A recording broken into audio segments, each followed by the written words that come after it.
तो revision mock series का ये थर्ड पार्ट है। जैसा कि आप लोगों को पता ही है कि पहले दो पार्ट में हमने जो आप लोगों को मॉक दिया था जिसमें आपके 100 क्वेश्चंस थे, उसके 75 क्वेश्चन मैं आपको सोल्व करा चुका हूँ। बाकी के 25 जो बचे हुए सवाल हैं हम लोग इस पार्ट में देखने वाले हैं। ठीक है, तो बिना कुछ देर करते हुए शुरू करते हैं। ये आपका है क्वेश्चन नंबर 76। ठीक है, 76 क्वेश्चन से पहले मैं बता दूं, जैसे कि आपका यूपीएसआई का भी एग्ज़ाम आने वाला है, जो मेरे ख्याल से नवंबर या दिसंबर में आपका वो एग्ज़ाम है।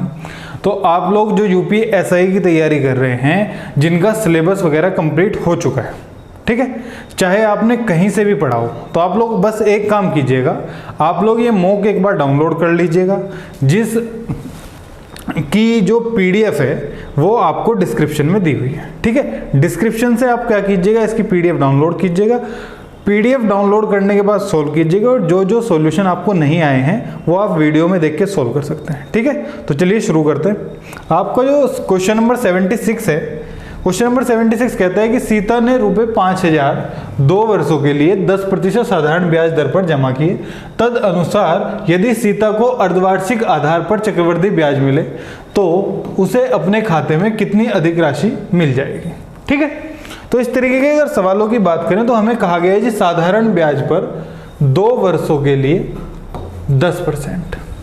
ठीक है, साधारण ब्याज पर 2 वर्षों के लिए 10% आपका हो जाएगा 20%, यानी कि हम कह सकते हैं कि साधारण ब्याज से इसे जो पैसे मिलेंगे वो मिलेंगे 20%। ठीक है, अब आते हैं कि इसने सीआई पे क्या किया। इसने सीआई पर हाफ ईयरली के बेस पे 2 साल के लिए पैसे दिए। ठीक है भाई, 2 साल के लिए सीआई पर अर्धवार्षिक आधार पर पैसे दिए। तो अगर हम बात करें पूरे साल की, तो ये 1 साल की जो रेट है या पर ईयर या पर एनम की जो रेट है वो मेरी 10% है। क्लियर, हाफ ईयर की क्या होगी, हाफ ईयर की आप कहोगे जी 5% हो। क्लियर, हाफ ईयर की अगर 5% होगी तो पहले साल आपको कितना ब्याज मिलेगा भाई, हर 6 महीने बाद ब्याज मिलेगा।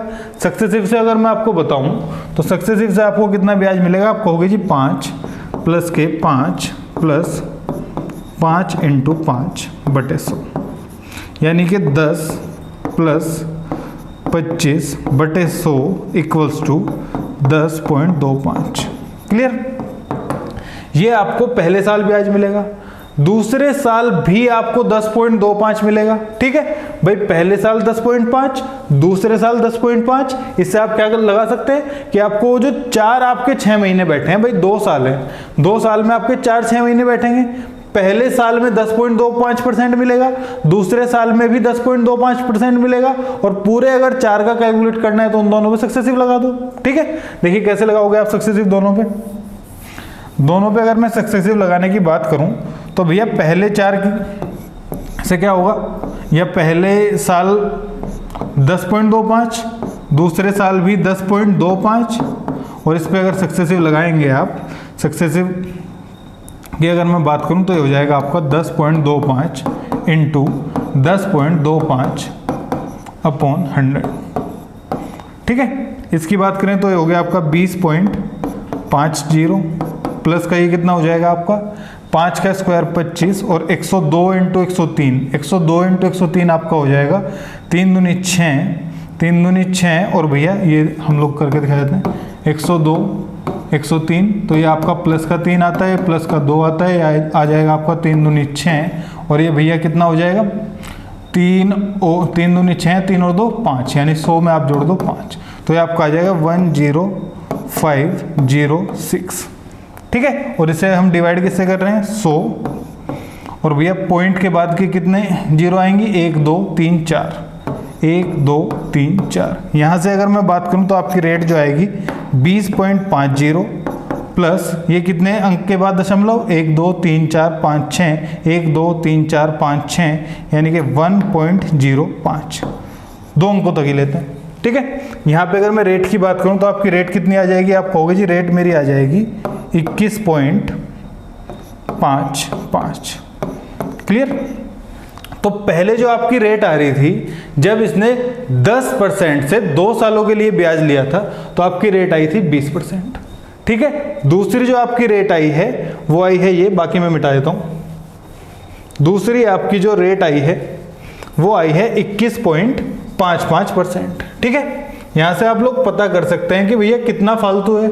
आप कहोगे जी दूसरी जो मेरी रेट आई है वो आई है 21.55%, पहली आई है मेरी 20%, तो जो मेरा एक्स्ट्रा परसेंटेज है वो है 1.55। क्लियर? ये 1.55% किसका? 5000 का। तो 5000 का 1.55% की अगर मैं बात करूं तो ये आ जाएगा भाई आपका इस जीरो से ये जीरो और बाकी की ये 2 जीरो मैं नीचे लगा देता हूं, इस जीरो से ये जीरो, तो 5 5 25 का 5 का हासिल लगी 2, 15 5 75 और 2 77 और एक अंक के बाद दशमलव, यानी कि 77.5 रुपए आपको एक्स्ट्रा ब्याज मिलेगा। ठीक है ऑप्शन में सी ऑप्शन इस सवाल का सही आंसर हो जाएगा।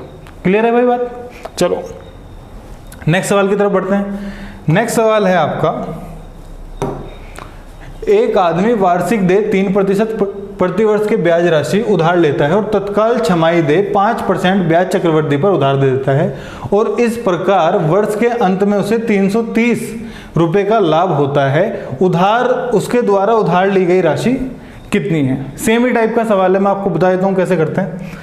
अगर भैया ये आदमी 100 रुपये लेता, मैंने मान लिया ये आदमी 100 रुपये लेता, ठीक है, इसे 3% प्रतिवर्ष की ब्याज राशि पर उधार देता है। ठीक है, अगर इसे एक साल में 3% ब्याज मिले तो आप कहोगे जी एक साल में 3% ब्याज मिलेगा तो 100 रुपये इस आदमी को 103 लौटाने पड़ेंगे। क्लियर है भाई इतनी बात? अब क्या कह रहा है? कह रहा भैया अगर दूसरी कंडीशन में अगर मैं इसे 5% का ब्याज दूं, ठीक है, 5% का ब्याज दूं और भैया 5% का ब्याज कितना? छमाही दे, यानी कि हर 6 महीने बाद, एक साल में हर 6 महीने बाद ब्याज दूं, जब रेट हो आपकी 5%, तो बताओ भैया क्या डिफरेंस बैठता है? आप कहोगे जी 5% का मतलब है 1/20। क्लियर भाई? अगर 5% का मतलब 1/20 है और ये आदमी तो छमाही दे कर रहा है, यानी कि हर 6 महीने बाद ब्याज दे रहा है। अगर ये आदमी हर 6 महीने बाद ब्याज दे रहा है तो इसका रेट का आधा कर दो, यानी कि 2.5%। 2.5% का मतलब 1/20 1/40 हो जाएगा, दोनों तरफ 2 से डिवाइड कर दिया। ठीक है, यानी कि मैं कह सकता हूं कि भैया 6 महीने में आदमी के पास अगर 40 रुपए हैं तो ये 40 की जगह 41 देगा। 6 महीने में 40 की जगह 41 देगा, एक साल में स्क्वायर कर दो 1600 रुपये, 1681 देगा। ठीक है, 41 का स्क्वायर होता है, यानी कि इस आदमी के पास अगर 1600 रुपये होते तो 2.5% के हिसाब से ये 1681 रुपये देता, या 5% छमाही के हिसाब से ये 1600 रुपये 1681 वापस देता। हम कह रहे हैं भैया यहाँ क्यों 100 रुपये मानो, यहाँ भी तुम 1600 मान लो। अगर यहाँ पे आप 1600 रुपये मानोगे तो आप कहोगे यहाँ पे जो मुझे पैसे देने पड़ते वो देने पड़ते 1648। क्लियर? यहाँ पे आपको पैसे देने पड़ते 1648 और यहाँ पे आपको पैसे देने पड़े हैं 1681। तो आपको कितने पैसे फालतू देने पड़े हैं? तो आपके अगर फालतू पैसे की बात की जाए, अगर आपके फालतू पैसे की बात की जाए, ये आपके 1681 रुपये यहाँ पे देने पड़े हैं, यहाँ पे आपको 1648 रुपये देने पड़े हैं, तो भैया आपको 33 रुपये फालतू देने पड़ेंगे। ठीक है, सवाल वाला क्या कह रहा है? सवाल वाला कह रहा है जी 330 रुपये फालतू, यानी 330 रुपये का अभिलाभ। ठीक है, यानी इस 33 की वैल्यू है सवाल में, इस 33 की वैल्यू सवाल में है 330 और आपसे पूछी कितने की है? इसकी 1600 की, 1600 की वैल्यू पूछी है। अगर 33 की वैल्यू 330 है तो 1600 की 16000। ठीक है, डी ऑप्शन आपका इसका आंसर हो जाएगा। ठीक है, आसानी सवाल था। चलो नेक्स्ट सवाल की तरफ बढ़ते हैं।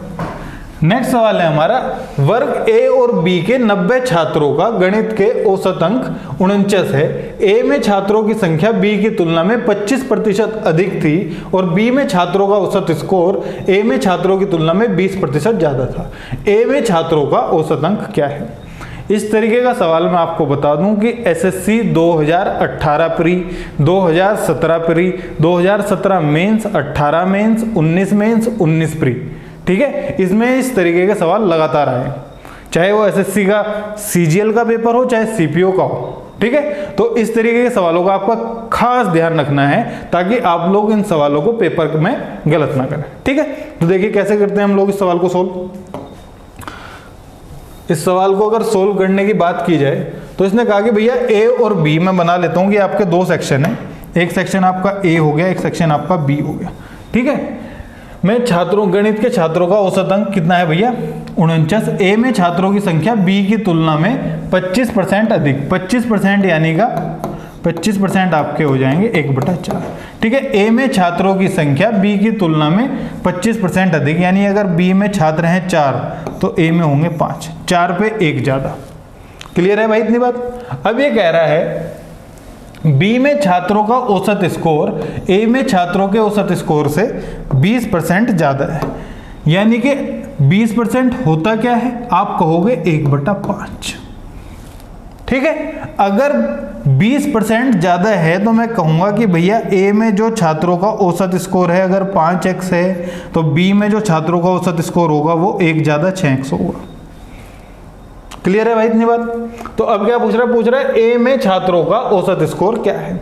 हम कह रहे हैं जी ए में जो छात्रों का औसत स्कोर है वो 5x है और हमने छात्र मान लिए हैं कितने 5। बी में जो छात्रों का औसत स्कोर है वो है 6x और हमने जो छात्र मान लिए वो मान लिए 4। ठीक है, टोटल छात्र मेरे जो हैं 5 और 4 मिला के कितने हैं 9। क्लियर, और इन टोटल छात्रों का औसत कितना है, आप कहोगे जी 49। तो यहां से अगर मैं बात करूं 6 चौक 24 और 5 5 25, 24 और 25 आपके हो जाएंगे 49। 49x/9 इक्वल्स टू 49 और भैया 49 से 49 कट गया, x बराबर आपका आ जाएगा 9।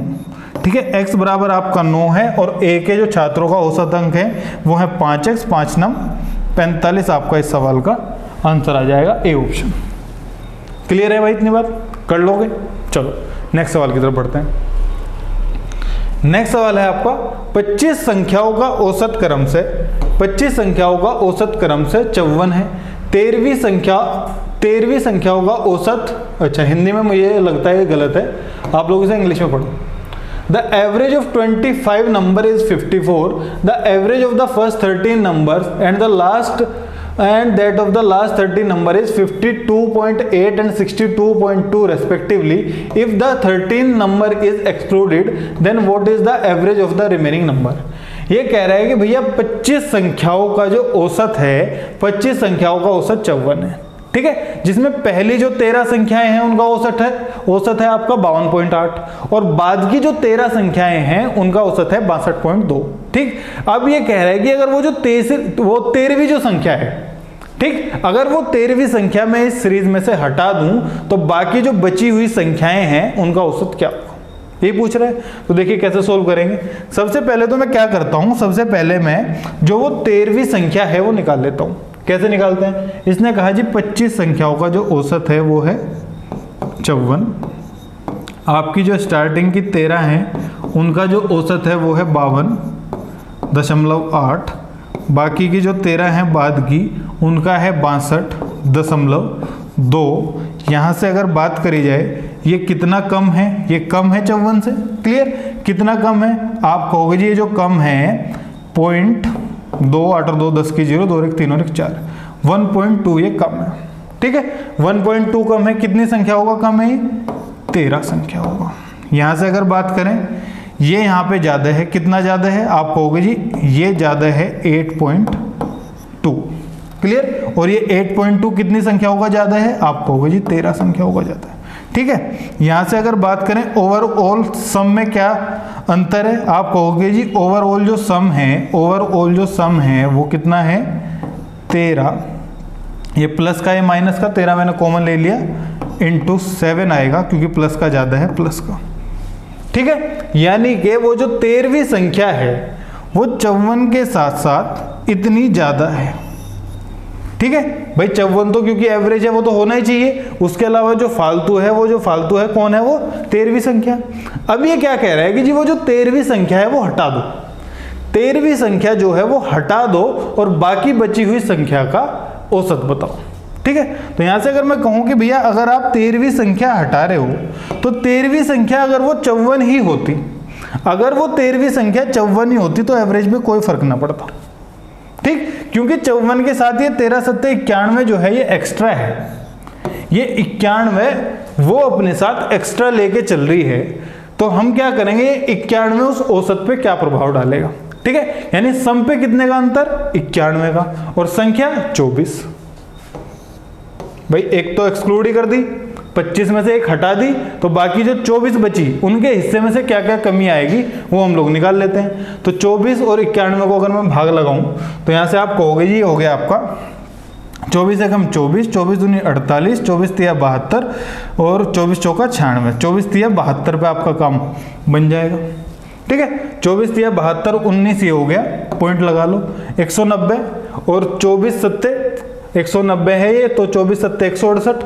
ठीक है, 24 सत्ते 168, तो यहाँ पॉइंट 7 तक ही रखता हूँ। 24 सत्ते 168 और ये कितना आया था आपका, आप कहोगे जी आया था मेरा 190, 190 में से 168 घटाओगे तो आपका आ जाएगा 22। ठीक है, तो उस 22 को मेरे हिसाब से अभी दशमलव के एक स्थान की बात हो रही है, रखने की कोई जरूरत नहीं है। तो औसत में जो कमी आएगी वो 3.7 की आएगी। 3.7 को अगर मैं 54 से माइनस करूं, 54 को अगर मैं 3.7 घटा दूं 54 में से, तो आपका आएगा 7 और 3 10 की 0, 4 और 1 5, 7 और 3 10 की 0, 3 और 1 4, 1 4 0 और ये आ गया 50.3। ठीक है, यानी कि आपका जो औसत आएगा वो 50.3 यानी 50.2 के आसपास आएगा। ठीक है, यहाँ पे आप लोग और भी ऐसा कर सकते हो, अगर आपको एग्जैक्ट आंसर चाहिए तो आप थोड़ा सा और भाग दे सकते हो। क्लियर? तो चलिए नेक्स्ट सवाल की तरफ बढ़ते हैं।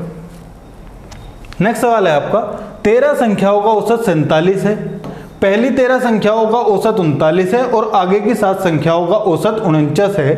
11वीं संख्या 12वीं संख्या की दोगुनी है, 12वीं संख्या 13वीं संख्या से 3 कम है। 11वीं और 13वीं संख्याओं का औसत क्या है? एसएससी के जितने भी लोग पेपर दे रहे हैं कि एसएससी का पेपर जिन लोगों का भी है उन लोगों के लिए ये इस तरीके के जो औसत के सवाल मैं करा रहा हूँ ये मोस्ट इंपोर्टेंट है। आप अगर पहले से पढ़ चुके हैं तो आपको पता होगा कि प्रीवियस ईयर की किताब में ये सवाल कितने ज़्यादा आए हुए हैं। ठीक है, तो आप खास तौर पर औसत के ये वाले सवाल अपने पेपर के लिए जरूर करके जाएं। ठीक है भाई, तो चलिए इस सवाल के सॉल्यूशन की तरफ बढ़ते हैं। ये कह रहा है 13 संख्याओं का औसत 47 है। मैंने कहा जी ये मेरी 13 संख्याएं हैं और इनका औसत आपने दिया है 47। ठीक है, पहली 3 संख्याओं का औसत 39 है, ये आपकी पहली 3 संख्या है साहब और इनका औसत है 39। आगे की 7 संख्याएं जो है मेरी उनका औसत कितना है? उनका औसत है 49। ठीक है, और आपसे 11, 12 और 13, 11, 12 और 13 का इसने रिलेशन दिया हुआ है, वो मैं यहाँ लिख देता हूँ। ये आपकी 11वीं संख्या, ये आपकी 12वीं संख्या, ये आपकी 13वीं संख्या। 13वीं अगर मैं x मान लूँ तो ये कह रहा है कि 12वीं संख्या 13वीं संख्या से 3 कम है। 12वीं संख्या 13वीं से 3 कम है तो भैया ये होगी x माइनस का 3। इसके अलावा कह रहा है कि 11वीं संख्या 12वीं संख्या की दोगुनी है तो ये हो जाएगी 2x माइनस का 6। क्लियर है इतनी बात? अब यहाँ से अगर मैं बात करूँ, यहाँ पे मैं कह रहा हूँ कि भैया ये एवरेज से 8 कम है। ठीक है, ये जो 39 है एवरेज से 8 कम है और टोटल कितनी संख्याओं में? 13 संख्याओं में। क्लियर है भाई बात? अब यहाँ पे क्या स्थिति है? आप कहोगे यहाँ पे जो एवरेज से ये आपकी 2 ज़्यादा है और टोटल कितनी संख्या है? 7 संख्या है। ठीक है, तो यहाँ से अगर मैं बात करूँ ये 13 8 104 माइनस का 104 है भैया और ये 7 दूनी 14, ये हो गया प्लस का 14। अगर ये प्लस का 14 हो गया तो आप कहोगे कि भैया ये ये 13 नहीं था, ये 3 था। 13 नहीं था, ये 3 था, ध्यान नहीं दिया मैंने। माइनस का 8 इंटू 3 यानी कि माइनस का 24। यहाँ पे आपका प्लस का नहीं, हाँ प्लस का 2 इंटू 7 बराबर 7 दूनी 14, तो आपका आ जाएगा रिजल्ट माइनस का 10। ठीक है, ये आपका आ गया माइनस का 10। माइनस के 10 का मतलब है कि आपका औसत जो भी आया है, आपका औसत जो भी है या आपका सम जो भी है उस सम में 10 की कमी है। अगर आपको औसत अपना 47 ही रखना है, अगर आपको अपना औसत 47 ही रखना है तो आपको अपने सम में कितना बढ़ाना पड़ेगा? 10 बढ़ाना पड़ेगा। ठीक है, अगर आपको अपना औसत 47 ही रखना है। हमने कहा जी अगर हमें अपना औसत 47 ही रखना है तो हमारी जो बाकी की 3 संख्याएं हैं उनका सम तो होना चाहिए 47 इंटू 3। क्लियर? 10 की आप कमी बता रहे हैं, 10 की आप कमी बता रहे हैं कि भैया 10 की जो है कमी है हमारे इसमें सम में, तो ये 10 हम क्या करते हैं? ऐड कर लेते हैं। ठीक है, तो टोटल की बात करें तो कितना हो जाएगा? 3 7 21 का 1 का हासिल लगी 2, 3 चौक 12 और 2 14 प्लस का 10, ये आपका आ जाएगा 151। तो ये 151 जो आया है, ये 151 इन तीन संख्याओं का सम आया है। आपके हिसाब से इन तीन संख्याओं का सम क्या है? 2x, 3x, 4x, 4x minus के 9। आपके हिसाब से इन तीन संख्याओं का जो सम है वो है 4x माइनस का 9। यहाँ से x इक्वल्स टू 40 आपका आ जाएगा। ठीक है भाई, पूछा गया क्या है? आप कहोगे जी पूछा गया है 11वीं और 13वीं संख्या का औसत। 11वीं और 13वीं संख्या के औसत की अगर मैं बात करूं तो 11वीं संख्या है 2x माइनस के 6 और 13वीं संख्या है x। तो इसका जो औसत होगा भाई हो जाएगा 3x माइनस का 6 बटे 2। अगर मैं x की जगह 40 रख दूं तो वो 2 से कट जाएगा, 20 तिया 60 हो जाएगा और ये 2 तिया 6 माइनस के 3, यानी कि 60 माइनस का 3 57 आपका इस सवाल का आंसर हो जाएगा। ठीक है, 57 बी ऑप्शन आपका इस सवाल का आंसर हो जाएगा। ठीक है, तो चलिए नेक्स्ट सवाल की तरफ चलते हैं। अगला हमारा सवाल है कि भैया एक क्लब में 12 पहलवान हैं। जब 90 किलोग्राम वजन वाला एक पहलवान वह क्लब छोड़ देता है तो उसके स्थान पर एक नया पहलवान रखा जाता है और इस 12 सदस्य क्लब का औसत वजन 0.75 किलोग्राम बढ़ जाता है। उस नए पहलवान का वजन क्या है जो इस क्लब में शामिल हुआ है? ठीक है, अगर किसी नए पहलवान के आ जाने से औसत वजन बढ़ा है तो जाहिर सी बात है कि वो जो नया पहलवान आया है वो पुराने वाले से ज्यादा वजन लेके आया है। ठीक है, कितना ज्यादा लेके आया है तो देख लेते हैं। हम कहेंगे जी क्योंकि आपने क्या किया है, औसत वजन 0.75 बढ़ा दिया है 0.75। तो आप क्या करो कि 90 किलो वजन तो है, क्योंकि वो 90 किलो वाला तो गया ही है। ठीक, 90 किलो वाला तो हमारे पास से गया ही है, तो वो 90 तो इसके पास है ही। ठीक है, उसके अलावा क्योंकि इसने जो बांट दिया है वो बांट दिया है लोगों में 0.75, यानी कि 12 लोगों में इस आदमी ने 0.75 प्रत्येक आदमी को दे दिया। तो टोटल की अगर मैं बात करूं तो इंटू 12 दिया होगा। आप कहोगे जी 0.75 इंटू 12 की अगर हम गुणा करें तो 12 पंजे 60 की 0 हंसी लगी 6, 12 सत्ते 84 और 6 90, 84 और 6 90 और एक अंक वो 2 अंक के बाद दशमलव। ठीक है, यानी कि ये 90 तो था ही, इसके अलावा ये आदमी कितना एक्स्ट्रा लेके आया? तो आप कहोगे जी ये 9 किलो एक्स्ट्रा लेके आया। तो 90 में 9 भी आप ऐड कर दो तो ये जो आपका पहलवान आएगा कितने किलो का आ गया? 99 किलोग्राम का आपका पहलवान आ जाएगा। ठीक है, 99 आपका बी ऑप्शन इसका सही आंसर हो जाएगा। ठीक है, चलिए नेक्स्ट सवाल की तरफ चलते हैं। नेक्स्ट सवाल है आपका, ये DI के कुछ सवाल हैं, तो यहां से हम लोग बात करें। ये कह रहा है जी 2012 की तुलना में 2016 में कारों के उत्पादन में कितने प्रतिशत की वृद्धि हुई है? तो 2012 की बात करें तो ये 2012 की कार है भाई, 120 कार हैं 2012 में, 2016 में 180 कार हैं। ठीक है, तो 30 चौका 120 और 30 छिका 180। ठीक है, तो इसमें अगर मैं बात करूं तो 25 चौका 100 और 25 छिका 150, यानी कि 100 से 150 होगी तो भैया 50% बढ़ गई। ठीक है, 50% जो है आपका सी ऑप्शन इस सवाल का आंसर हो जाएगा। क्लियर, चलिए नेक्स्ट सवाल की तरफ बढ़ते हैं। नेक्स्ट सवाल है आपका 2013 और 14 में मिलाकर किस प्रकार की कारों की संख्या 2 वर्षों में उत्पादित कुल कारों की संख्या का ठीक 25% है। ठीक है, तो पहले तो देख लेते हैं 2013 और 14 में कुल मिला के कार हैं कितनी।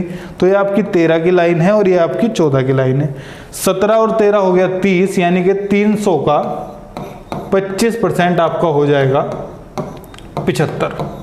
क्लियर भाई, 300 का 25% 75। तो अब आप देख लीजिए कि 13 और 14 की कौन सी कार मिला के 75 बैठ रहा है। ठीक है, तो अगर मैं यहां से स्टार्टिंग करूं तो भैया 8 और 4 12, ये तो नहीं हो पाएगा। 40 और 35 यही हो गया 75, तो डी ऑप्शन आपका इसका सही आंसर हो जाएगा। क्लियर, चलिए नेक्स्ट सवाल जो आपका है, ये कह रहा है वर्ष 2015 में उत्पादित किस प्रकार की कारों की संख्या और उस वर्ष में उत्पादित कुल कारों की संख्या का ठीक 20% है। ठीक है, तो 2015 में अगर कारों की उत्पादित संख्या मैं कहूँ कि जी 2015 में जो उत्पादित कार हैं वो है 100 का 20% हो जाएगा 20। तो यहाँ पे देखूँ कि भैया ये ई जो सेक्शन है, ई वाले टाइप में कारों की संख्या है 20, तो ए ऑप्शन इसका आंसर हो जाएगा। ठीक है, ए ऑप्शन इसका आंसर हो जाएगा। चलिए नेक्स्ट सवाल की तरफ बढ़ते हैं। नेक्स्ट सवाल है आपका DI इकाई कि भैया 2016 के संदर्भ में 2017 में किस तरीके की कार के उत्पादन प्रतिशत में सर्वाधिक कमी दर्ज की गई। ठीक है, 2016 और 17 में हमें सर्वाधिक कमी प्रतिशत के हिसाब से पता करनी है। ठीक है, तो पहले मैं ये लिख देता हूँ 2016 और 17 का डाटा इधर लिख देता हूँ। ये 16 है भाई, ये 12 है, ये 12 है भाई, ये 48 है, और ये है मेरे भाई 44, और ये हो गया आपका 40, ये 38 और 22 है, और 38 22 के अलावा ये है आपका 50 और 28। क्लियर है? तो ये डाटा मैंने लिख दिया। तो यहाँ पे अगर मैं बात करूँ भैया 36 से 12 होगी, यानी कि 24 कम हुई है 36 पे, 12 दूनी 24, 12 तिया 36, यानी कि भाई 66 पॉइंट या 66 सही 2/3। यहाँ पे ऐसे लिख देता हूँ कि 66 सही 2/3%। इतने की कमी, ये तो बढ़ी है, 12 से 48 हुआ है, इसका तो कुछ काम नहीं।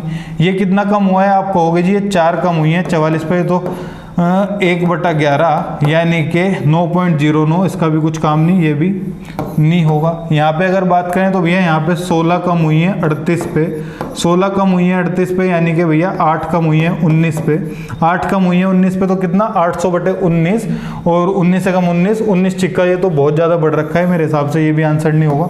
ठीक है, 50 से 28, 50 से 28 या 100 से 56 यानी कि कितना भाई 44%, तो ये भी आंसर नहीं होगा। आंसर होगा आपका ये 36 से 12। 36 से 12 कौन सा है?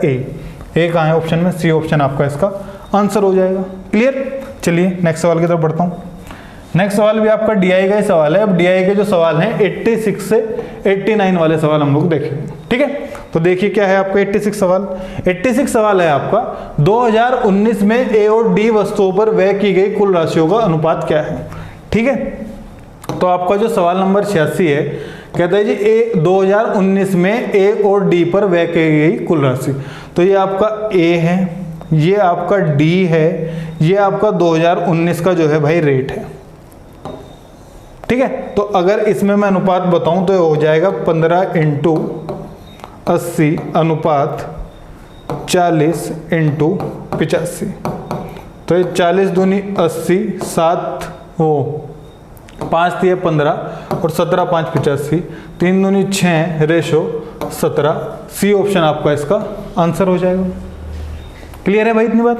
चलो नेक्स्ट सवाल पे देखते हैं DI का क्या है। नेक्स्ट सवाल है आपका, 2016 से 19 तक वस्तु D के मूल्य में वृद्धि प्रतिशत ज्ञात कीजिए। 2016 से 19 तक वस्तु D के मूल्य में वृद्धि। तो भैया 2016 में आपकी वस्तु D जो है 75 रुपए की थी। ठीक है, और 2019 में वस्तु D आपकी 85 की होगी, यानी कि आपके 10 रुपए बढ़े हैं 75 पे। ठीक है, परसेंटेज पूछ रहा है × 100। 25 चौका 100, 25 तिया 75, 40/3, 13.33% आपका इसका आंसर आ जाएगा। ठीक है, चलिए नेक्स्ट सवाल की तरफ बढ़ते हैं। नेक्स्ट सवाल है आपका कि भैया 2016 की तुलना में वर्ष 2019 में वस्तु B और C पर अतिरिक्त व्यय की गई राशि बताइए। ठीक है, तो 2016 कहाँ है भाई आपका? ये आपका 2016 है, ये आपका 2016 का खर्चा है B और C का ही कह रहा है। ठीक है, और ये 2019 से हमें कंपैरिजन करनी है। तो अगर मैं बात करूं 20 × 50 कितना भाई 1000 रुपये। ठीक है, और ये 12 × 35 कितना भाई 12 तिया 36, और 12 पंजे 60, मेरे हिसाब से 420 रुपये बैठेंगे। ठीक है, तो यहाँ पे कितना 20 × 60 1200 रुपये, और भाई यहाँ पे कितना 12 × 40, ये हो गए आपके भाई 12 चौक 48, 480 रुपये। क्लियर? तो 200 रुपये तो यहाँ पे एक्स्ट्रा खर्चा है, और 60 रुपये यहाँ पे एक्स्ट्रा खर्चा है। तो 200 और 60 मिलके हो जाएंगे आपके 260 रुपये जो आपके अतिरिक्त व्यय हुआ है। क्लियर है भाई इतनी बात? चलिए नेक्स्ट सवाल की ओर चलते हैं। आपका सवाल है कि उस परिवार द्वारा 2019 में 5 वस्तुओं पर खर्च की गई कुल राशि बताइए। ठीक है, तो 5 वस्तुओं पर कुल खर्च करी गई राशि कौन से साल में भाई? 19 में। 2019 में जो कुल राशि भैया 15 × 80, और आपका 20 × 60, और आपका 12 × 40, और आपका 40 × 85, और जी आपका 8 × 72, ये हुआ है खर्चा। तो यहाँ से अगर मैं निकालूं तो 15 × 8 120, एक जीरो लगा दो, 2 छिक 12, 2 जीरो लगा दो, 12 चौक 48, 480। और भैया ये कितना हो जाएगा आपका 4 पंजे 20 की जीरो, हासिल लगी 2, 4 अठे 32 और 2 34। ठीक है भाई, 4 पंजे 20 की जीरो, हासिल लगी 2, 4 अठे 32 और 2 34, ये हो गया इतना। और 8 दूनी 16 का 6 का, हासिल लगी 1, 8 56 और 1 57। ठीक है, 8 दूनी 16 का 6 का, हासिल लगी 1 और 8 56 और 1 57। यहाँ पे अगर मैं काउंट करूँ तो ये यूनिट डिजिट 6 और 8 और 7 15 का 5 का, हासिल लगी 1, 2 2 4 और 1 5, 5 और 5 10, 10 और 8 18 का 8 का, हासिल लगी 1, 3 और 3 6, यानी कि 58 56 आपका इसका सही आंसर हो जाएगा ऑप्शन ए। ठीक है, नेक्स्ट क्वेश्चन की अगर बात करें तो अगला सवाल है, there are 8 consecutive even numbers in increasing order. The difference between the average of the squares of the first 5 number and last 5 number is 151.6. If the difference of the square of the first and the last number is 364, find the average of first 5 number of the series. ठीक है, देखिए इस तरीके के सवाल हम लोग कैसे कर सकते हैं। इसने कहा कि भैया हमारे पास जो है 8 क्रमागत इवन नंबर है। ठीक है, 8 क्रमागत इवन नंबर है। ठीक है, मैं पहले कुछ नंबर बना लेता हूँ कि भैया ये मेरे 8 नंबर हैं, 1 2 3 4 5 6 7 8। क्लियर है भाई। अब इसने कहा कि भैया अगर ये वाली लाइन में छोड़ दूँ, ये डिफरेंस बिटवीन एवरेज इतना वाली लाइन में छोड़ दूँ, तो अगली जो लाइन है, if the difference of the square of the first and the last number is 364, यानी ये आपका फर्स्ट नंबर है और ये आपका लास्ट नंबर है, और ये लास्ट और फर्स्ट के जो स्क्वायर का डिफरेंस है, लास्ट का स्क्वायर माइनस के फर्स्ट का स्क्वायर, या इसे ने आपको दे रखा है 364। ठीक है, अगर मैं यहाँ आपसे फर्स्ट और लास्ट का डिफरेंस पूछूं तो आप एकदम मुझे बता दोगे जी फर्स्ट और लास्ट का जो डिफरेंस है ये 8 नंबर है, इसमें 7 गैप है। 8 नंबर है, इसमें कितने गैप हैं? 7। एक गैप 2 का है क्योंकि इवन नंबर की सीरीज है, एक गैप 2 का है क्योंकि इवन नंबर की सीरीज है। इसका मतलब फर्स्ट और लास्ट में जो गैप होगा वो होगा लास्ट माइनस के फर्स्ट होगा भाई। 7 गैप है और एक गैप है 2 का। क्लियर, यानी कि 7 दूनी 14। तो लास्ट माइनस के फर्स्ट का जो अंतर आया आपका वो आ जाएगा 14। यहाँ से अगर मैं कहूँ कि L square minus F square, या लास्ट का स्क्वायर माइनस के फर्स्ट का स्क्वायर, तो आपका 364 है, तो आपका एल प्लस एफ निकाल लोगे यहाँ से। ठीक है, इसे इससे भाग कर लो तो कितना आ जाएगा भाई? 14 दूनी 28, 8 14 छिक 84। ठीक है, अब यहाँ से अगर मैं तुमसे लास्ट नंबर पूछूं तो लास्ट नंबर आपका हो जाएगा, इन दोनों नंबर को जोड़ के आधा कर दो, 14 और 26 को जोड़ के आधा करोगे तो 14 और 26 आपका 40, 40 का आधा 20, यानी कि लास्ट नंबर आपका आ जाएगा 20। अगर लास्ट 20 तो उससे पहला 18, 16, 14, 12, 10, 8, 6, ये वो सीरीज रही होगी। पूछा गया क्या है आपसे? तो श्रृंखला की पहली 5 संख्याओं का औसत, श्रृंखला की पहली जो 5 संख्याओं का औसत होगा वो है भैया ये 5 संख्याएं हैं, ये वो पहली 5 संख्याएं हैं। इनके अगर मैं औसत की बात करूं तो इनका औसत होगा मिडिल टर्म।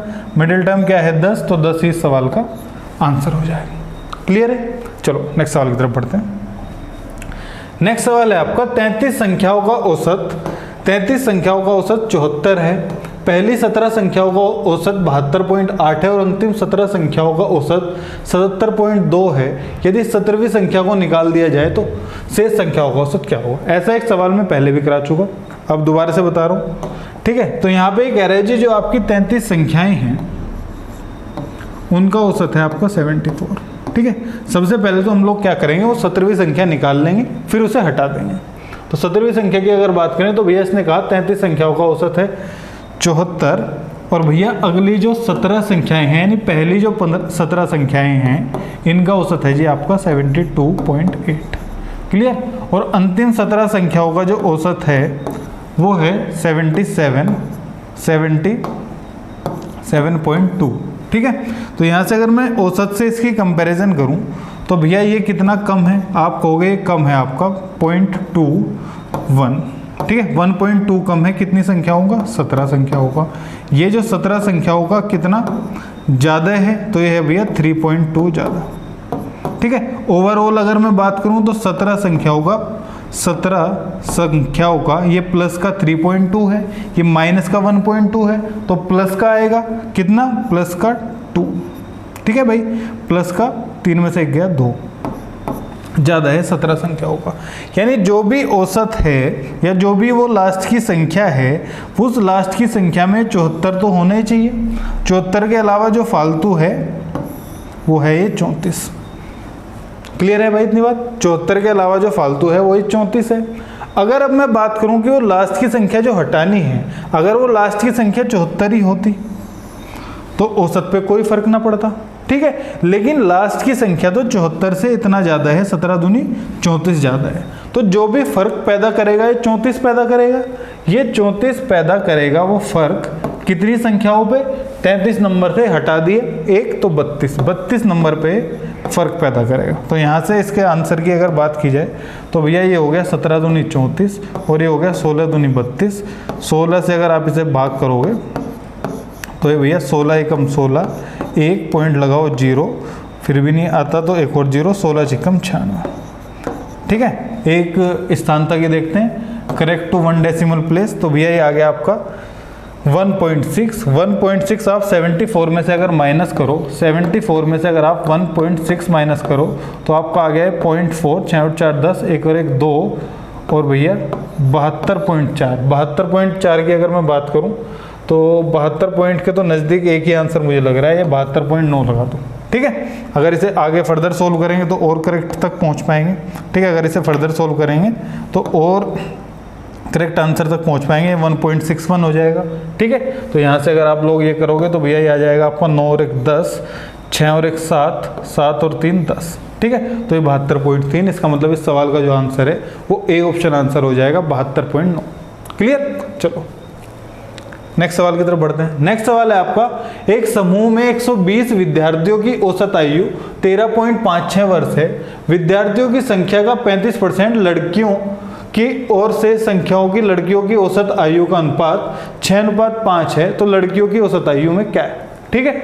तो इस सवाल की अगर बात करें कि कैसे हम लोग इस सवाल को सोल्व करते हैं, तो ये कह रहा है जी the average of 120 students in a group is इतना, 35% of the number of student are girls. मैंने कहा ये आपके बॉयज हैं, क्लियर है भाई बात, और ये आपकी गर्ल्स हैं, ठीक है। इसने कहा गर्ल्स जो हैं भैया वो हैं 35%, गर्ल्स हैं आपकी 35%, यानी कि बाकी के जो 65 हैं वो बॉयज हैं। रेशो की अगर बात करें तो भैया 13 पंजे 65 और 5 सत्ते 35। क्लियर है भाई इतनी बात? अब करें औसत की बात, तो इसने कहा कि भैया लड़के और लड़कियों की औसत आयु, लड़कों की औसत आयु है 6x, लड़कों की औसत आयु है 5x और टोटल जो औसत आयु है वो है 13.5 है, ठीक है। तो हमें लड़कियों की औसत आयु बतानी है। यहाँ से कैसे हम लोग सोल्व करें, पहले भी ऐसा एक क्वेश्चन करा चुका हूँ मैं। तो यहाँ से अगर बात करें भैया 13 छिका 78x प्लस के 7 पंजे 35 x अपॉन 13 और 7 20 इक्वल्स टू 13.5। तो यहाँ से अगर बात करें तो 8 और 5 13 का 3 का हासिल लगी 1, 7 और 1 8 और 3 11, 113x बटे 20 इक्वल्स टू 1356 बटे 100। 113 से अगर मैं इसे काट दूँ तो भैया 113 एकम 113, 22 6 113 दूनी 226, 20 पंजे 100, तो x बराबर आ गया आपका 12/5। x बराबर आ गया आपका 12/5। और आपसे जो पूछा गया था लड़कियों की औसत आयु जो कि है 5x, इसमें मल्टीप्लाई करोगे 5 में 12/5 की तो आ जाएगी आपकी 12, ठीक है। 12 जो कि ए ऑप्शन है, ठीक है। तो ये ए ऑप्शन आपका इस सवाल का आंसर हो जाएगा। क्लियर है भाई बात? चलो नेक्स्ट सवाल की ओर बढ़ते हैं। नेक्स्ट सवाल है आपका ये, इस तरीके का सवाल भी देख लो भाई करके कैसे करते हैं हम लोग। पहले मैं क्या करता हूँ, न्यूमिनेटर वाला सोल्व कर लेता हूँ, फिर मैं डिनोमिनेटर सोल्व कर लेता हूँ। तो न्यूमिनेटर की अगर बात करें तो भैया ये हो गया 3 3 9 दूनी 9 और 2 11 बटे 3 डिवाइड, पहले ऑफ वाला सोल्व करते हैं, 11 दूनी 22 बटे 30 3 90 माइनस का 1/4 और भैया 1/4 इंटू 2 दूनी 4 और 1 5/2, तो ये हो जाएगा आपका 5/8। ठीक है, 5/8 डिवाइड बाई 3/5। ठीक है, और ये यहाँ पे कितना बचेगा आपका 1/4 इंटू 5/2 था, 1/4 इंटू 5/2, तो ये हो जाएगा आपका 5/8 और भाग हमने कर दिया 3/5 से, इंटू आपका आ गया 5 चौक 20 और 4 24/5। क्लियर।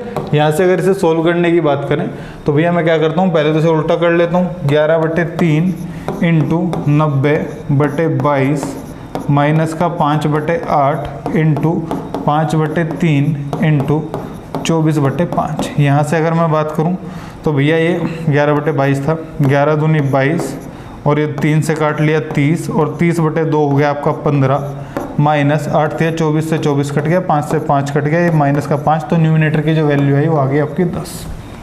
क्लियर है भाई। अब डिनोमिनेटर सोल्व करके दिखा देता हूँ कि डिनोमिनेटर की वैल्यू क्या आएगी।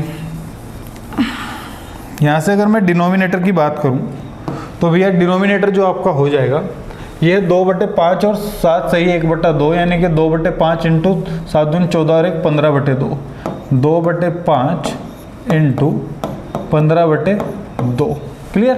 तो यहाँ से इसे मैं कर लेता हूँ 30/10 आ जाएगा ये, डिवाइड बाई 3/4 माइनस का 3/4 इंटू 2 एकम 2 और 1 3/2 डिवाइड बाई 4 दूनी 8 और 1 9/4। ठीक है, इसे उल्टा कर लो तो 30/10 इंटू 4/3 माइनस का 3/4 इंटू 3/2 इंटू 4/9। क्लियर है भाई। काटने की अगर बात करूं तो भैया ये 4 से 4 कट गया, 3 तिया 9 से 9 कट गया, इससे यहाँ से 10 कट गया और भैया ये 10 से 10 कट गया, तो आपका बचा 4 माइनस का 1/2 जो आपका हो जाएगा 4 दूनी 8, 8 में से गया 7/2। न्यूमिनेटर की वैल्यू 7/2, डिनोमिनेटर की वैल्यू अगर 7/2 है तो न्यूमिनेटर की वैल्यू दी हुई है 10 जो हमने अभी निकाली है, तो 10 में 2 की मल्टीप्लाई करूंगा तो ये हो गया आपका 20/7, तो 7 दूनी 14 और 6 20/7। इस ऑप्शन का सी ऑप्शन आंसर आ जाएगा इस क्वेश्चन का। ठीक है भाई, चलो नेक्स्ट सवाल की तरफ बढ़ते हैं। ये इसमें हमें दिया गया है, सबसे पहले बोर्ड मास के तहत हम लोग क्या करते हैं, ऑफ वाली वैल्यूज सोल्व कर लेते हैं। ठीक है भाई, देखो क्या क्या है ये वैल्यूज। तो ये आपकी होगी 3 एकम 3 और 1 4/3 इंटू 3/16, तो ये 3 से 3 कैंसिल हो जाएगा और ये 4 से 16, तो ये आ जाएगा आपका 1/16। तो आपकी जो वैल्यू बनेगी 3/5 इंटू 8 एकम 8 और 7 15/8 डिवाइड बाई 1/4। क्लियर है भाई। आगे देखते हैं। आगे आपकी 5 से 15 और 1 16/5 डिवाइड आपको करना है, पहले ये सोल्व कर लो, 4 दूनी 8 और 1 9/2 इंटू 5 से 15 और 1 16/3। ठीक है, तो 3 तिया 9 और भाई 2 8 16, तो 8 तिया 24 हो गया है, डिवाइड बाई 24। और भाई यहाँ पे आ जाएगा 2 दूनी 4 और 1 5/2 प्लस 1/2 प्लस 1/8 इंटू 4 कर देता हूँ। क्लियर है। तो देखिए अब हम लोग कैसे इसे सोल्व करेंगे। तो मैं क्या कह रहा हूँ, ये जो डिवाइड वाला है इसे उल्टा कर लूँ मैं पहले ही।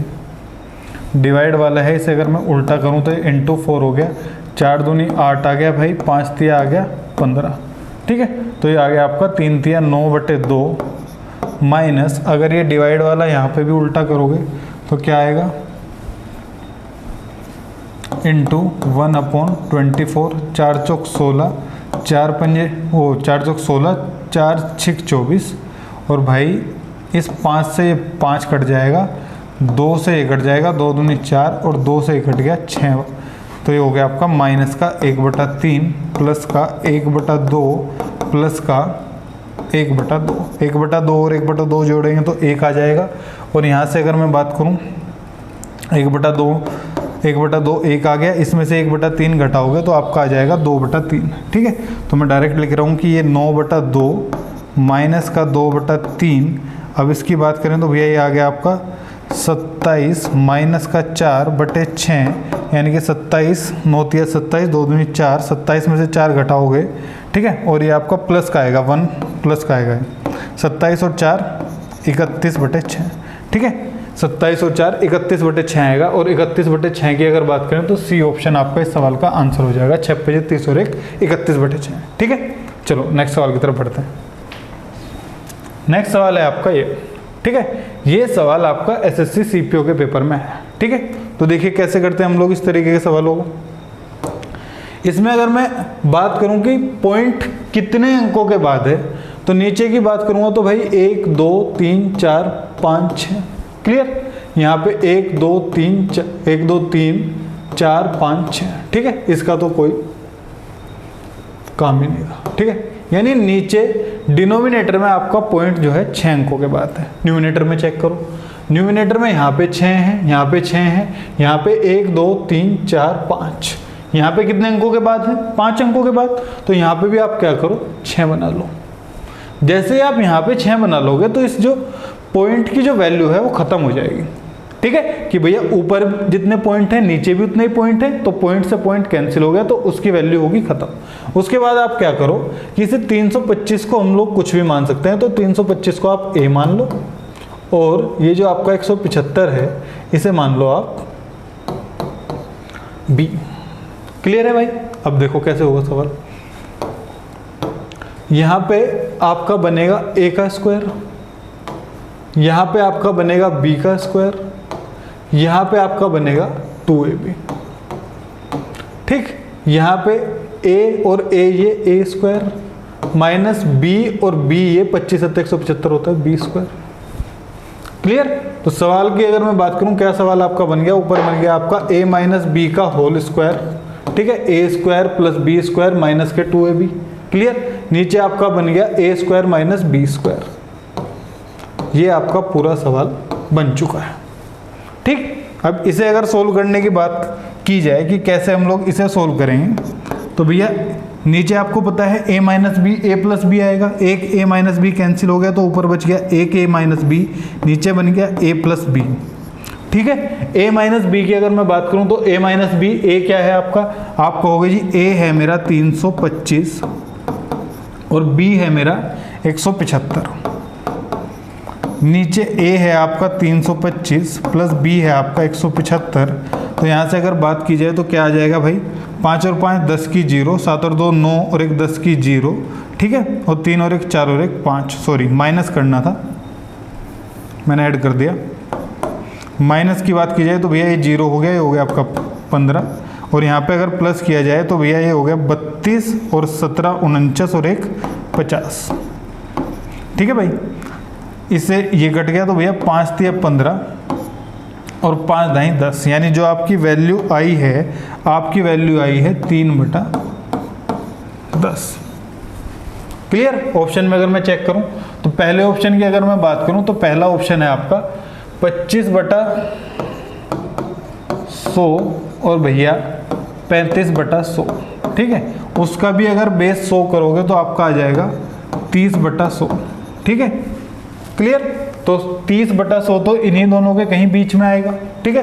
तो आपका पहला ऑप्शन ही करेक्ट आंसर हो जाएगा, ठीक है भाई। चलो नेक्स्ट सवाल की तरफ चलते हैं। नेक्स्ट सवाल है आपका ये, ठीक है। इस तरीके के जो कैलकुलेटिव सवाल हैं, ये जो कैलकुलेशन वाले सवाल हैं, ये सारे सवाल पेपर में आए हुए हैं, ठीक है। तो आपको ये नहीं कि बस कॉन्सेप्ट सीखने हैं, आपको अपनी कैलकुलेशन पे भी काम करना है, अपनी कैलकुलेशन भी आपको मजबूत बनानी है, ठीक है। तो चलिए इस सवाल की बात करें तो ये सवाल कैसे होगा। हमने कहा कि भैया ये जो दिया हुआ है पहले तो इसे लिख लो कि ये है आपका √1875 बटे √3888 इंटू उल्टा कर दो √768 बटे √1200 इंटू √175 बटे √1792, ठीक है। मैं आपको सारी चीज़ें एक एक बार सिंप्लीफाई करके दिखा देता हूँ। तो यहाँ पे अगर बात करें, मैं पीछे से चलता हूँ, 25 7 175, अगर ये 25 7 175 है तो मैं इसे 5√7 लिख सकता हूँ, क्लियर। अगर ये 5 रूट 7 है और यहाँ रूट करने पे भी ये जो वैल्यूज आ रही हैं ये आपकी परफेक्ट वैल्यूज आ रही है, तो आप सबसे पहले तो इसे रूट 7 को खत्म करने की कोशिश करो। रूट 7 को खत्म करने का मतलब ये वैल्यू, ये देखो 7 से कटेगी क्या, ठीक है। तो मैं अगर इस वैल्यू को 7 से काटने की बात करूं तो भैया 1792 को 7 से काट रहा हूं। 7 इंटू 7 दूनी 14, 7 दूनी 14, 3 9, 7 पंजे 35 और 7 छंग 42, ठीक है भाई। ये हो गया आपका 7 इंटू 256। 256 जो है आपका, आपको पता है 16 का क्या होता है स्क्वायर, तो यहाँ पे आपका जो बाहर आ जाएगा आपका 16। इतनी बात खत्म हुई। चलो अब इसे सोल्व करने की कोशिश करते हैं। ये कैसे सोल्व होगा भाई, आपका जो 1200 है, 1200 का 10 तो बाहर आ गया, या 1200 का 400 तिया 1200 होते हैं, 400 जो है वो 20 का स्क्वायर है और √3। तो अब आपका ऐसे ही आप √3 यानी कि 3 को खत्म करने की कोशिश करो। 3 को अगर खत्म करने की बात करें, इसे 768 को हम लोग और क्या लिख सकते हैं, हम इसे 3 से डिवाइड करते हैं। 3 से अगर मैं डिवाइड करूंगा 768 को, तो भैया 3 दूनी 6, 3 दूनी 6, 1, 3 पंजे 15 और 3 छंग 18, ठीक है। ये भी आपका क्या बन गया √256। तो 256 आपका बाहर आ जाएगा, किसका स्क्वायर 16 का, और अंदर आपका रह जाएगा भैया √3। कितना सोल्व हुआ। अब इसकी बात करते हैं। यहाँ पे अगर मैं इसे ऊपर क्या करूँ, 25 से अगर मैं इसे काटने की कोशिश करूँ, 1875 को 25 से काट रहा हूँ क्योंकि मुझे पता है इसकी लास्ट की 2 डिजिट 25 से डिवाइड हो रही हैं, तो ये 25 से डिवाइड हो जाएगा। तो भैया ये हो जाएगा आपका 25 7 175, 12 25 पंजे 175। क्लियर है भाई। अब ये भी किससे कट जाएगा, 25 तिया 75, यानी कि यहाँ पे जो अंदर अंडर रूट में रह जाएगा 3 रह जाएगा और 25 आ जाएगा बाहर।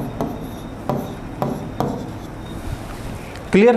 अब ऐसे ही √3 खत्म करने की कोशिश करो। इसे काटता हूँ, 3 एकम 3, 3 एकम 3 या 3 एकम 3, 3 दूनी 6, 3 दूनी 6 और ये आपका 2 आ गया, 3 नम 27, 1 3 6 18, ठीक है। इसके अलावा और मैं इसे 1296 की अगर मैं बात करूं तो 1296 किसी का स्क्वायर होता है क्या, 1296 की अगर मैं बात करूं तो आपका जो 40 का स्क्वायर होता है वो 1600 होता है, और 35 का जो आपका स्क्वायर होता है 35 का आपका स्क्वायर होता है 25 12 25, यानी कि 35 के बाद अगर मैं किसी का स्क्वायर करूं तो 36 का स्क्वायर पे मैं देख सकता हूं कि क्या है, 36 का स्क्वायर है। 36 का स्क्वायर यानी कि 6 छंग 36 और 3 तिया 9, ठीक है। 3 छंग 18 दूनी 36, तो भैया ये हो गया आपका 6 9 12, यानी कि ये 1296 जो है आपका 36 का स्क्वायर है। अगर ये 1296 आपका 36 का स्क्वायर है तो ये 36 का स्क्वायर तो बाहर आ गया, 36 का स्क्वायर आपका बाहर आ गया और अंदर आपका बचेगा √3। तो यहाँ से आप क्या लिख सकते हैं, 36 √3। क्लियर है भाई इतनी बात। अब जो जो कट रहा है उसे काट लो। कटने की अगर मैं बात करूं तो आपका √7 से √7 कट जाएगा, √3 से √3 कट गया, √3 से 3 कट गया, तो ये आपका बच गया 25/36 इंटू 16/20 इंटू 5/16। इस 16 से 16 कैंसिल हो गया और भैया ये 5 चौक 20 कैंसिल हो गया, और आपको जो वैल्यू मिली है वो मिली है 25/36 इंटू 4, जो आपकी वैल्यू आई है x की। क्लियर है इतनी बात। और आपसे क्या पूछा गया है, आप कहोगे मेरे से जो पूछा गया है वो पूछा गया है √x। √x यानी कि इसका पूरे का अंडर रूट कर दो। अंडर रूट करोगे, ऊपर आ गया आपका 5 और नीचे क्या आ गया भाई 2 इंटू 6 12, 5/12 इसका सही आंसर हो जाएगा, ठीक है। तो चलिए नेक्स्ट सवाल की तरफ बढ़ते हैं। अगला आपका सवाल है ये, ठीक है। ये तो काफ़ी आसान सवाल है, इसे तो ऐसे ही कर लो, ठीक है। तो यहाँ से अगर बात करें भैया 5 दूनी 10 और 1 11, यानी कि आपका 1/1 प्लस 1/ ये कितना आ गया भाई 11/2, ठीक है। 11 एकम 11 और 2 13 यहाँ पे बन गया। अगर 13 यहाँ पे बन गया तो ऊपर चला गया 11, नीचे आ गया आपका 13 प्लस का x बराबर 2, ठीक है। इसके और भी बहुत सारे तरीके होते हैं और भी इसकी शॉर्ट ट्रिक भी होती है। आगे किसी मॉक में अगर इसका कोई लंबा सवाल आता है तो मैं आपको इसकी ट्रिक भी बता दूंगा, ठीक है। देखिए अगर मैं x की बात करूं तो x यहाँ से आपका आ जाएगा 2 माइनस का 11/13, तो x बराबर क्या होगा भाई 26 में से अगर मैं 11 घटाऊंगा, 26 में से 11 घटाऊंगा तो आएंगे 15/13, 15/13 बी ऑप्शन इस सवाल का सही आंसर हो जाएगा, ठीक है। चलिए नेक्स्ट सवाल की तरफ बढ़ते हैं। इन सवालों का हमें पता है कि हम लोग क्या करते हैं कि इस वैल्यू को जो भी वैल्यू मुझे दी होती है इसे हम कुछ मान लेते हैं, ठीक है। फॉर इंस्टेंस मैं इसे x मान लेता हूँ। अगर ये x हो गया तो आपके पास बचा क्या, आपके पास बचा भैया अंडर रूट का 2, ठीक है, और ये आपका क्यूब रूट 4, ठीक है। और बाकी की जो वैल्यू है वो तो आपको पता है कि आगे से आपने क्या मानी हुई है, x मानी हुई है, तो यहाँ से आपका आ जाएगा x। अगला स्टेप क्या होता है कि इसका स्क्वायर कर लो। इसका स्क्वायर जैसे आप करोगे तो हो जाएगा एक्स स्क्वायर, यहाँ पे आपका 2 और ये आपका क्या हो गया क्यूब रूट ऑफ 4x, ठीक है। क्यूब रूट अगर आपको हटाना है तो इसकी पावर 3 कर लो, 3 करोगे तो x की power 6 equals to twice of into 4 into 2 की पावर भी तो 3 होगी, 2 की पावर 3 हो जाएगी तो आपकी हो जाएगी भाई 8 इंटू 4 इंटू एक्स। इस x से x कैंसिल हो जाएगा, x की पावर 5 आपका बराबर आ जाएगा 32 के। 32 आपको पता है कि 32 आपका होता है 2 की पावर 5, तो x बराबर आ जाएगा आपका 2। क्लियर है इतनी बात? तो x बराबर 2 आपका इस सवाल का आंसर आ जाएगा, ठीक है। चलिए नेक्स्ट सवाल की तरफ बढ़ते हैं। नेक्स्ट सवाल है आपका a, b और c एक साथ p से q की ओर यात्रा शुरू करते हैं। a p पर पहुंचता है, p पर नहीं a q पर पहुंचेगा क्योंकि p से q की ओर यात्रा कर रहे हैं। A Q पर पहुंचता है, वापस मुड़ता है तथा Q से 11 किलोमीटर की दूरी पर B से मिलता है।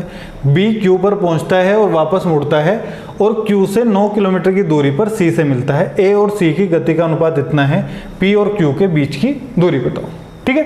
यही आपका सवाल है, ठीक है। इस सवाल को करने के बहुत सारे तरीके हो सकते हैं, मैं बिल्कुल बेसिक तरीका आपको बता देता हूँ कि भैया बेसिक तरीका क्या है। हमने कहा जी ये आपकी वो दूरी है P से लेके Q तक, और ये आपके क्या हैं A, B और C, ठीक। इसकी जो P से Q तक की दूरी है ये मैंने मान ली कि A है, ठीक है। P से Q तक की दूरी A मान ली। अब ये क्या कह रहा है कि भैया A Q पर पहुंचता है और वापस मुड़ता है तथा Q से 11 किलोमीटर की दूरी पर B से मिलता है, यानी A ने कितना डिस्टेंस ट्रेवल किया, A यहाँ से Q पे पहुंचा और Q से ये 11 किलोमीटर की दूरी पर किससे मिल गया, B से मिल गया, ठीक है। आप यहां से कह सकते हैं कि भैया जितनी देर में A प्लस के 11 डिस्टेंस ट्रेवल करी उतनी देर में B ने A माइनस के 11 डिस्टेंस ट्रेवल करी, ठीक है। अब बात करते हैं B की। अब कह रहा है B Q पर पहुंचता है और वापस मुड़ता है और Q से 9 किलोमीटर की दूरी पर C से मिलता है, यानी कि जितनी देर में B A प्लस के 9 डिस्टेंस ट्रेवल कर रहा है, ठीक, उतनी देर में C A माइनस के 9 डिस्टेंस ट्रेवल कर रहा है। क्लियर है इतनी बात? तो यहां से अगर बात की जाए कि इसने कहा A और C के स्पीड का रेशो 3:2 है, ठीक है। हमने कहा भैया जितनी देर में A गया A प्लस के 11 उतनी ही देर में B गया A माइनस के 11, यानी टाइम आपका सेम है। टाइम सेम का मतलब क्या है, टाइम सेम का मतलब ये है कि जो भी आपका डिस्टेंस का रेशो होगा वही आपका स्पीड का रेशो होगा, ठीक। यानी कि ये सारे के सारे रेशो जो आपके आगे, ये रेशो आ गए आपके स्पीड के, ठीक है। आपको जो रेशो दिया गया है, आपको रेशो दिया गया है A और C का रेशो। A और C का रेशो आपको दिया गया है 3/2, ठीक है। A और C का रेशो आता कैसे है, आप कहोगे A और C का रेशो आ जाएगा अगर मैं A इंटू B करूंगा B upon C equals to 3/2। इस B से तो B कैंसिल ही हो जाएगा, ठीक है भाई। अब यहाँ पे इसकी वैल्यूज रख दो। वैल्यू अगर मैं रखने की बात करूँ तो भैया ये हो जाएगा आपका A प्लस 11 अपॉन B क्या है भाई A माइनस का 11, यहाँ पे B है आपका A माइनस का 11, और भैया यहाँ पे या ये B अपॉन C का रेशो ये वाला लिख लो, ये तो फिर कट ही जाएगा ना। A जो है ये हो गया आपका A प्लस का 9 और A माइनस का 9 इक्वल्स टू आपका आ गया 3/2। क्लियर? यहाँ से अब आपको क्या बतानी है, A की वैल्यू बतानी है। A की वैल्यू या तो आप इसे सोल्व करके निकाल लो, या आप लोग क्या करो ऑप्शन रख के चेक कर लो, ठीक है। मैं ऑप्शन रख के चेक कर लेता हूँ, जैसे मैं फॉर इंस्टेंस C रख लेता हूँ, ठीक है। C की बात करूँ तो भैया 99 और 11 कितना हो गया, 99 और 11 हो गया आपका 110। नीचे 99 में से 11 घटाओगे तो आपका आ जाएगा 88 इंटू 99 प्लस के 9 आपका आ गया 108, और 99 में से 9 घटाया तो आपका आ गया 90। ठीक है। यहाँ से अगर मैं बात करूँ तो भैया एक 0 से 0 कैंसिल होगी, 11 8 88 हो गया और 12 निम्मा 108 आ गया, 12/8 4 × 12 4 दूनी 8, ठीक है। 3:2 ही आ रहा है मेरे हिसाब से। इस सवाल का जो आंसर होगा सी ऑप्शन 99 किलोमीटर ही होना चाहिए, ठीक है। अगर आपको पूरा सोल्व करना है तो आप लोग क्या कर सकते हैं, इस पूरी इक्वेशन को सोल्व करोगे तो भी आपका 99 ही आंसर आएगा, ठीक है। चलिए नेक्स्ट सवाल की तरफ बढ़ते हैं। नेक्स्ट सवाल आपका है कि भैया यदि प्राकृतिक संख्याओं की एक सूची में 40 जोड़ा जाता है तो औसत 4 बढ़ जाता है।